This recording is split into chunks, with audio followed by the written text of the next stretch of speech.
What's going on, everybody? Welcome to the North Shore 9 podcast presented by FanDuel. We are live at LECOM Park for the Pirates spring training game against the Minnesota Twins. Guys, the sun is finally out. Our hoodies are off. Our quarter zips are off. We're wearing t-shirts today. It's a beautiful day.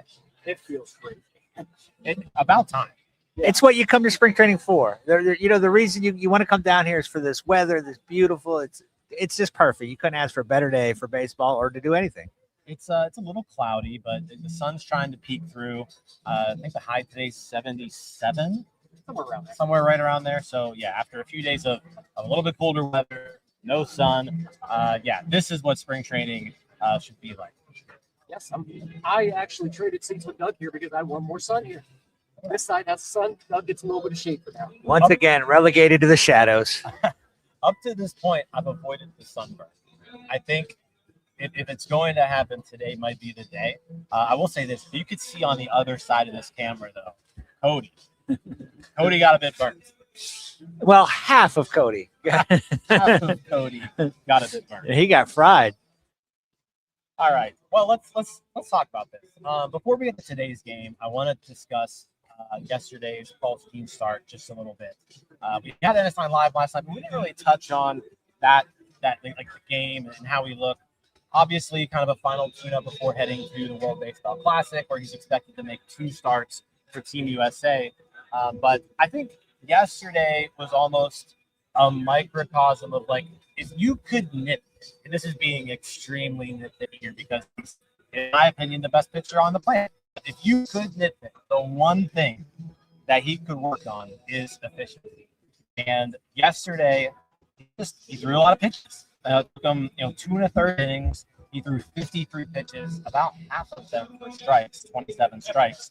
He got a bunch of the fastball, had a 50% whip rate, changeup 50% whip rate. He used 7 different pitches, so like a whole arsenal on display. It's just one spring start, right? But like I said, going back to last year, he was 10th in the majors in innings pitched. So like this isn't even all that nitpicky.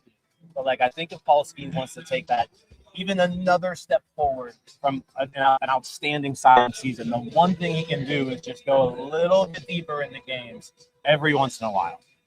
Yeah, that's pretty much it. If we're going to complain about anything about Paul Skenes, it's not even really. We're not even complaining, really.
And we're back. We are back.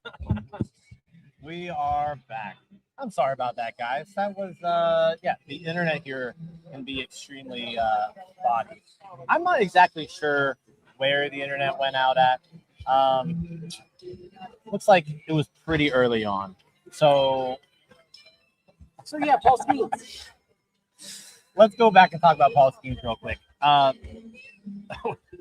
What we mentioned about yesterday's game, 53 pitches, 27 strikes, used all 7 pitches.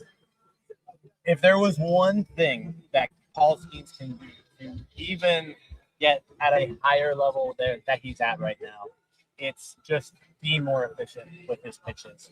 He was 10th in the majors last year in innings pitched, which is outstanding. But if you can just get a little bit more out of him every now and then, it just that's what's going to let him even get better, take that next step. Yeah, for sure.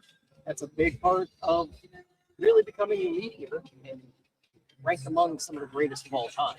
That's what we're talking about with this conversation of where he ranks legacy-wise as well. Spring training would start a lot of pitches. I will say last year they pulled him earlier than they probably could have in a lot of starts, but he threw 7 pitches yesterday. He's probably working on some stuff, but yes, we need more strikes. Yeah, they babied him a little last year, and given the fact that on April 18th the season was over, that made perfect sense. But this year we want to compete. We need everything to go right. I'd rather have Paul Skenes pitching the 7th inning than any reliever in that bullpen. Right? Paul Skenes is the greatest pitcher in the world. I would like him to be a little more efficient. Again, he's perfect the way he is, right? I mean, we love him. Right. He's fantastic. But the greats, the all-time greats, continue to improve, right? They get better each year. They find something, they tweak something. And this is something I'd like to see Paul Skenes do. Just a little more efficient, a little more, 1, 2, 3 innings and less 3 and 2 counts. Yeah, I mean, if he's the exact same pitcher he was last year, then that's great. Right. We celebrate. Yeah. If there is one thing that he can get a little bit better at, it's that. It's picking up an extra out here, an extra out there, maybe an extra inning there. Because it was 187 innings last season. 210, if you're pushing 210, that's putting you like right up there with the top guys in the league. And that just allows this team to get better. Along the same lines of Paul Skenes, yesterday was a big day for the new ABS challenge, wasn't it? And Tyler, you said something kind of a little interesting earlier today about the Pirates. I mean, one of the reasons why Paul Skenes wasn't efficient yesterday is because he had 4 strike calls that were overturned by the ABS challenge. So you want to talk about that a little bit more? Yeah. First off, it's great that Paul Skenes is already getting those calls, and the umpires are used to just, we're going to give him an inch or 2 off the plate. Unfortunately, with the ABS now, that's going to happen a little bit fewer and further between. A part of this that I wanted to bring up was Henry Davis's aspect of that. The value Henry Davis provides at this point, a lot of it comes from his skills behind the plate, his framing. With the ABS system, Henry Davis's value is going to take a hit. It is a little concerning. Yeah, absolutely. I mean, listen, I went through the whole 90s watching as Maddox, Glavine, and Smoltz never had to throw a strike. And we finally have that guy. And listen, those pitches, all 4 of those pitches were balls. They were by a fraction of an inch. They were close. You weren't going to get too mad at the umpire for calling those strikes if you were the opposing team. But yeah, if that's going to sort of equalize things, right? That's going to, Paul's going to have to get a little closer in the strike zone. He's going to have to work on maybe getting grounders, that sort of thing. But right, I mean, Henry Davis's value right now is tied to his defense. He has not been able to hit. And if that becomes mitigated by the ABS system, Henry's got some work to do. And, we'll see how the Pirates react. But, man, it's like I didn't even think of that. And when Tyler mentioned it this morning, I'm like, oh, my, that is a big change in the dynamic. Yeah, it's an interesting aspect to kind of keep an eye on the rest of spring. I have a feeling a lot of players are sort of, testing the waters this spring too with it. You wonder if once the regular season starts, you maybe not see as many challenges. The other thing too is the umpires. It's spring training for the umpires too. So maybe we're overreacting to this because the umpires don't actually miss that many calls once they're, tuned up and they've seen a lot of pitches for spring. This could have been the first guy that home plate first time or second time that home plate umpire was behind the plate. It's just going to take him a little bit better, but it's certainly an observation that we had yesterday that, it seemed like Paul Skenes would have had a much more efficient outing had there been no ABS. Right. Like those strikes turned balls added a lot to his workload. Yeah, I was gonna say it's going to be interesting to see if the umpires are this bad, because from the ABS that we've seen so far, almost everything has been overturned. And I feel like a lot of it's early. Yeah. It's first couple of innings. Yeah. Right. And you're right. I mean, I would think if I was a player, I'd want to be slapping my head up my hand just to see how it works, how it goes, that sort of thing. There's nothing to lose in February by testing out ABS. So it's going to be something to watch, though. I'm much more intrigued about it now and how it's going to work and how teams are going to respond to it. I will say, early on, I'm a big fan of the ABS. This thing's going to piss me off. Paul Skenes is going to be walking off the mound with the third strike, and they're going to challenge something, and he's going to have to run back on the field, basically. I'm going to get mad. It's just going to be one of those things where when it goes our way, it's going to be awesome. When it doesn't, it's going to suck. Like, you're going to be like, I wish, bring back the human element, damn it. Right. Oh, I'm going to play both sides of this fence, depending on when it's beneficial. It's the classic fan thing. When you get the call, it's the best call ever. And when you don't, oh, my God, we've got to fix this. We need replay. We need this. We need that. So, when it happens to Paul Skenes and it happens 4 times in 5 batters, you're like, this is ridiculous. What a bad idea this was. But Hop into settle down there, big fella. I didn't burn half your face. But yeah, so it's gonna be interesting to see how it works. Let's shift focus to today's game. Minnesota Twins in town, and you know what that means, guys? It's the return of Derek Shelton. Neil's boy, Derek Shelton, is in the house. I think we've all said our piece about Derek Shelton. I think we've talked enough about him. It's nice to see that he got another opportunity. It's almost sad, though, that this Minnesota team seems to be in full-on rebuild mode. They've traded away a lot of their talent. They probably aren't going to be very good this year. So you've got Derek Shelton, who coached the Pirates for parts of 6 seasons, now taking over the Twins and not expecting much out of him. But yeah, Shelty back in the house. Shelty is back in the house. One thing I do want to, and it's not super Shelton related, but just being here early, watching practice around here, I am more and more impressed with Don Kelly. Every time I see him, just the way he interacts with people. You see him, he's out there fielding the ball at first base. He's out there practicing with these guys. The energy he brings, it's just a different environment here right now. I don't want to overreact to that, but there is a different feel here. I'll stand in for Neil today. Shelty didn't stand a chance. And the job he had to do was remain even keel and not let everybody get so down in the dumps. And that's what he did. He didn't stand a chance. Did he acquit himself? Great. No. I'm glad he got another opportunity. I hope it works out better for him. It doesn't look good. But yeah, Don Kelly's energy level, just like you said, the kind of pep in his step is pretty exciting and is making a tangible difference. I'm curious to see what the reception is down here. When they're exchanging lineup cards, how that's going to go. Is the Pirates crowd going to cheer for Derek Shelton? Are they going to maybe give a little jeers? Yeah. He deserves a polite applause. Polite applause, you I think? give him a round of applause. We don't give not a standing ovation or anything, but I'll clap for him. Be like, yeah, hey, welcome back. Yeah. If Charrington's standing next to him, then we can boo. But right. But if it's just Shelty alone, Shelty, it was a terrible job, and I would have accepted that job, right? It pays absolutely. Well. There's only 30 of them, yeah. Right? It sets you up for your next opportunity, possibly, and yeah. So, and I'm sure Shelty thought that they might acquire some hitters by year 3 or 4, and thought maybe he could do something from there. But hey, right, he doesn't deserve. I don't think he deserves any real animosity from us. Or I don't think it's his fault that the team was the way that they were. No, it wasn't. But it was also time to move on. I agree. Oh, absolutely. We are where we are now, and everyone's better for it, I think. Shout out Jared being a new member. Yeah, I said 99 cents gets you a membership to the North Shore 9 YouTube channel. and that gives you access to some pretty cool emojis that you can use in the live chat, and helps support us. So thank you, Jared.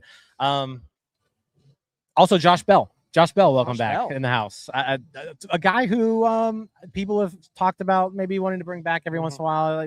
He can still hit a little bit, but not really a whole lot of value there. But yeah, Josh Bell in the lineup. We don't Twins. need him now. We have enough first basemen and DHs. I think there we're have been times good. where he could have fitted nicely, but it's no. Good luck, Godspeed there, Josh Bell. Yeah, always like Josh Bell. So best of luck to him. As far as the lineup goes, O'Neal Cruz batting 5th today. It's going to be Mangum leading off, followed by Horwitz, Reynolds, Ozuna, Cruz, Gonzalez, Bart, York, Triolo. So a pretty solid lineup for the Bucks tonight. All 9 of these guys are going to be on the 26-man roster, I think. Yeah, most likely. Interested to see Cruz hitting 5th today. I've been a big proponent of hitting him leadoff this year, but maybe if Mangum's in the lineup, maybe Mangum's going to be the leadoff guy. Maybe they're still sorting it out. I don't know. Exactly. I mean, you have to at least see what Mangum looks like there, right? So yeah, I mean, right. I would like Cruz to turn into Vince Coleman in a sense, just single steal base and get knocked in by the next couple guys coming up. At least get that till he gets, into a good rhythm, and then maybe swing a little for the fences or what have you. As far as at the plate, Cruz has looked really good. At the plate, on the base paths, he is hitting the ball. He's hitting the ball hard. He's getting on base. I think he has a 555 OBP right now. He's 4 for 8 with a walk. And a couple stolen bases. So he's looked great at the plate so far, hitting lefties nicely. So yeah, continue to keep that up. Nick York also in the lineup today, who he's been impressive. He's been hitting the ball hard every time. So continue to see if Nick York can keep that up. Yeah, he's had a good spring to this point. Right. Yeah, he's doing everything he can. Right. I mean, again, there's stuff, as all the players say, it's out of my hands. I could just be the best possible version of myself. And that's what he's doing so far this spring. On the mound for the Pirates for the first time this spring, newly signed free agent Jose Urquidy. Also found out earlier today, I don't know how widely reported this is, but Jose Urquidy is going to be staying in Pirates camp. It was originally announced that he was going to be on Team Mexico for the World Baseball Classic, but he is going to stay with the Pirates in camp. Apparently there was some issues with obtaining insurance, so he is no longer going to be pitching for Team Mexico. He's going to be sticking around in Pirates camp, competing for that 5th starter spot. And today he's making his first start on the mound. The thing with Urquidy, guys, is just he hasn't pitched much over the last few years, right? I think last year he topped out. I think for 2 innings last year. 2 innings in the majors. And then when you look at, you add in what he did in the minors, he pitched a total of 25 innings last season. Year before that, pitched a total of 10.1. So you're looking at a guy who's thrown 35 innings over the last 2 seasons. It's our first look at him. Yeah. You want to see the effectiveness of him, but you also need to see some health from him too. He's a wild card this year a little bit. About 3-4 years ago, he was a very solid pitcher. Hopefully he can get back to that form. He's still not too old. It's all going to be health. A lot of it's health. Yeah, he's still 30, turns 31 in 3 months. So, yeah, it's going to be interesting to see because, like I said, that is very much a competition for the 5th starter spot. Can Jose Urquidy win that role? Do you need to bring someone else in? Do you give it to Carmen Majinski or Hunter Barco? Yeah, I would prefer, based on the roster now, to see Urquidy in that role. I want Majinski in the bullpen where he's been lights out effective. And I probably want Barco. I have not been that impressed by him so far. I'd like to see him get some AAA time in. Urquidy has been a very good pitcher. It's been a while, so he needs to stay healthy. But if he can get back to his former effectiveness, 30 years old, that's pitcher's prime. He could, he might surprise us, and I hope he does. At the very least, I'd like to get an answer on it so the Pirates could make a move one way or the other if they do need that another arm here. Also pitching today, scheduled to pitch Wilbur Dotel, who started the opener. Johan Ramirez, Evan Sisk, Cam Sanders, Joe LaSorsa, and Chris Davinsky, all scheduled to get some work in today. Wilbur Dotel looked really good in his first start of the spring. Flashed some really good stuff. Did give up a run, but overall, the stuff was really, really good. We get our first look at him today. He was that was a road game, the first game of the year. So curious to get some Wilbur Dotel just like up close. I'll make sure that when Dotel's pitching, I'm sitting right behind home plate, kind of getting an eye on him. Yeah, he's the number 10 Pirates prospect. Obviously, we've heard some stuff about him, but he's been a little under the radar compared to some of the other names. And looks like he's got some stuff. Let's see what he can do. He's one of those guys that could definitely take a step forward in the prospect rankings this year. He's in that lower tier that could definitely bump up into that probably Antoine Kelly level. I would put them a tier above. Yeah. I would say Dotel is kind of right there with Kelly. Yeah. Maybe slightly behind. Yeah. We'll see. Yeah. They're in that that's range. Right. This spring and this season is an opportunity for him to sort of announce himself to be amongst that group. There's going to be some guys that graduate off the prospect list, of course, and he'll have an opportunity to put himself in a good position. Rest of these guys all fighting for one of those final bullpen spots too. So I really like what we've seen out of Evan Sisk so far. I think he's looked good. So I'm interested to see if they can. Are they going to carry 2 lefties? Are they going to carry 3 lefties? Right. What's the bullpen going to look like? How's it going to shape up? But Sisk also getting some work in today. Shout out Anthony Murphy, Bucks on Deck, for being a new member. Appreciate you, Murph. Let's get to there's a few questions in the chat I want to get to. So someone asks us about Edward Florentino. He's been coming in, kind of getting like an at bat here and there.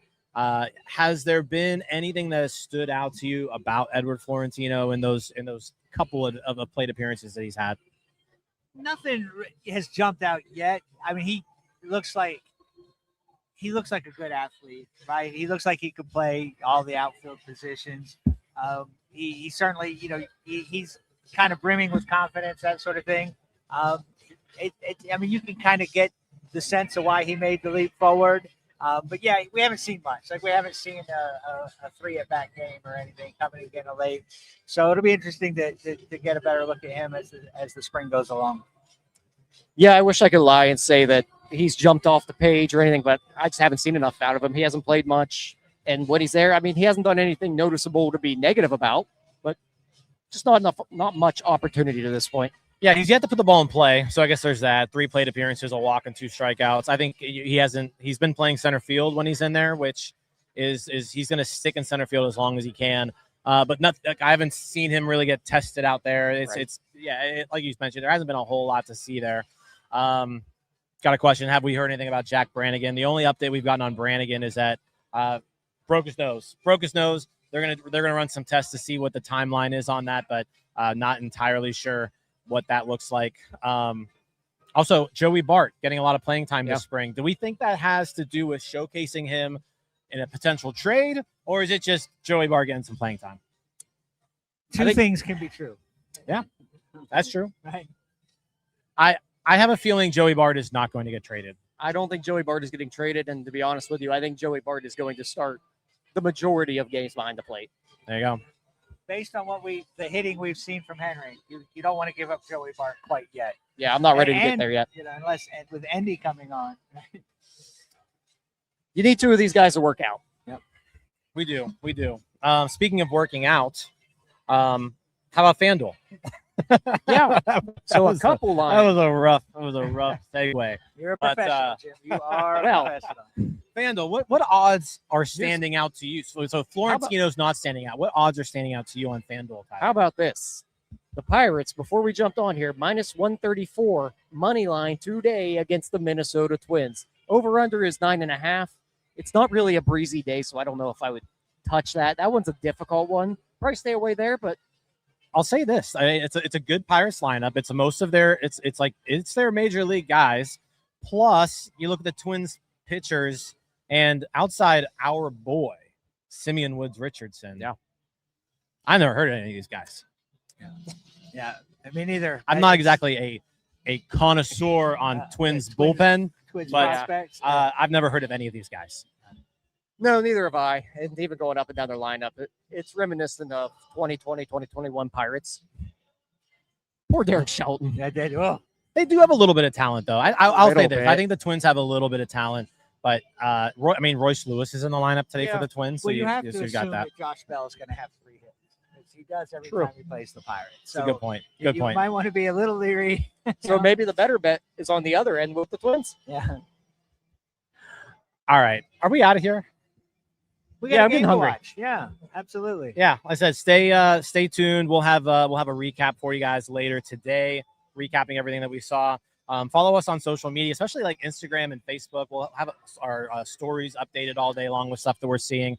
Follow us on Twitter, obviously. But yeah, that's all we got. Like the video, subscribe. We've got spring training content all this week, all next week. And if you're listening, leave a review, comment, all that good stuff. And as I said, we appreciate you guys for following along with us. We've met a few of you, that have come down here. So if you see us and you're hanging around, just come up, say hi. We'll talk. Absolutely. Always happy to talk about those. For sure. I'm not that scary. No, you're not. All right, guys. Thanks for watching. Like the video. We'll see you guys later. Let's go Bucks. Peace out, Girl Scouts. All right, that wraps up this episode of North Shore 9. Thanks so much for tuning in. Whether you're listening on the podcast or catching us on YouTube, if you enjoyed the show, please give this video a thumbs up and don't forget to hit that subscribe button if you haven't already. It really helps us grow. And if you're listening on the podcast, a quick review goes a long way in helping others find the show. Plus, be sure to tell a friend about us. There's always room for more here in the NS9 community. And for those looking to support us a little more, consider joining our Patreon, become an MVP member, and get exclusive perks while helping us continue to bring you more of the Pirates content you love. Thanks again for all your support, and let's go Bucks.